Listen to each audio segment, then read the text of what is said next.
Imagine waking up one morning and realizing you've been asleep your whole life. Not the kind of sleep where your eyes are closed, but the kind where you're walking through your days with a smile plastered on, doing everything you're supposed to do, and yet, deep down, something feels off. You've got achievements, a calendar full of plans, maybe even people who admire you, but underneath it all, there's a nagging feeling that something is missing. Have you ever wondered why? Hello, I am Bharat, and welcome to Audiofybooks, where you will find excellent audio summaries of books in a very easy and interesting way. If you want to learn from new books, do subscribe to the channel. Let's get started with today's book. Anthony de Mello's Awareness isn't just another self-help book with quick tips or positive affirmations.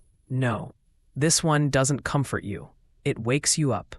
Reading it feels like someone grabbing your shoulders, shaking you gently, and saying, "Look, really look." And what you begin to see is everything. Right off the bat, de Mello pulls no punches. He tells you that most people are not living, they're sleepwalking. Driven by programming from childhood, culture, and fear. We're all just reacting to life instead of experiencing it. You think you're making choices, but most of the time you're just running scripts. And the kicker? You don't even know it. That's why awareness is so radical. It breaks the trance. He shares this analogy that hits hard. Imagine someone born in a prison, living their whole life in a cell, decorating it, adding comfort, even painting the walls. They believe this is all there is. Then one day, someone comes along and opens the door. And instead of running out, the prisoner complains, "Hey, close that door. You're letting in a draft."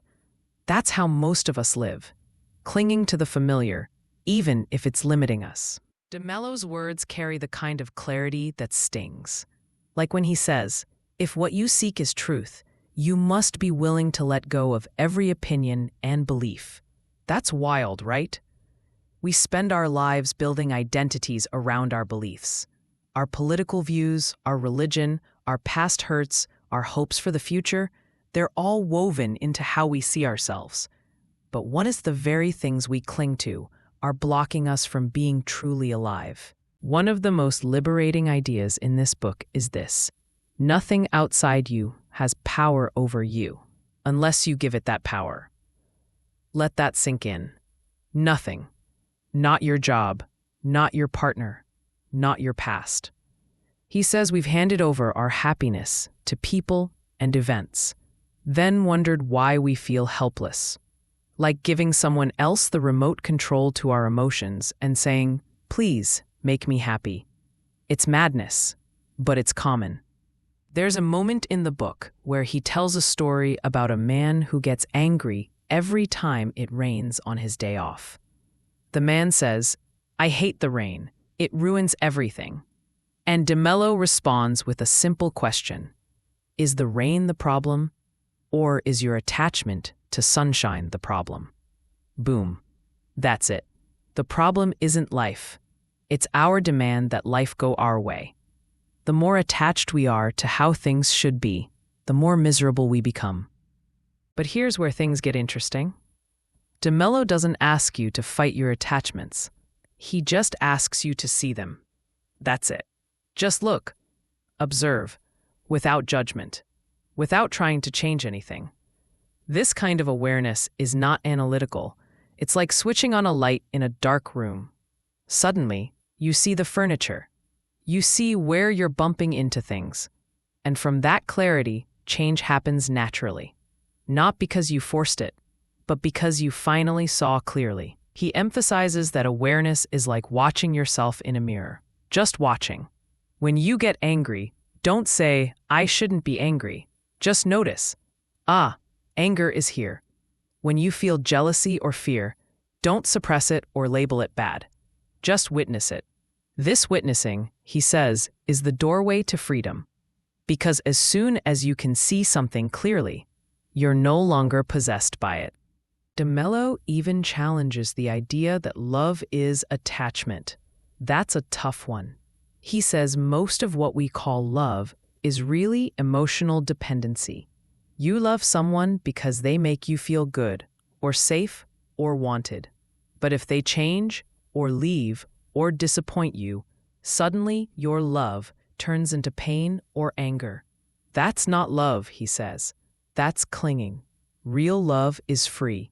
It expects nothing, demands nothing, and flows without fear. That kind of love only comes when you've let go of needing the other person to complete you. He also has this powerful section where he talks about how we define ourselves. Think about it.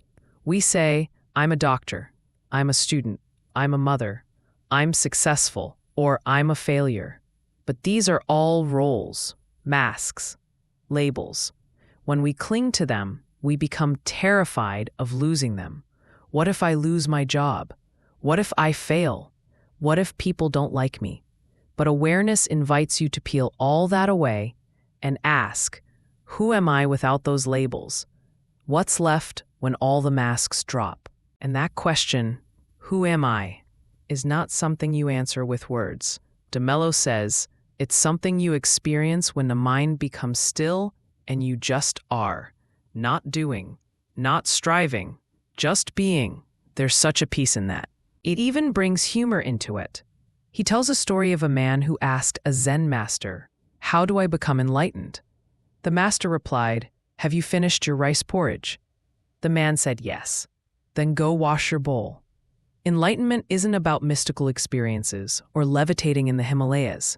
It's about presence, washing the bowl with full attention, living this moment fully. That's awareness. The beauty of Mello's message is that it's not about adding more things to your to-do list. It's not about fixing yourself or becoming better. It's about waking up, about realizing that you are already whole, already free. You just forgot. You just fell asleep. And now, you get to wake up.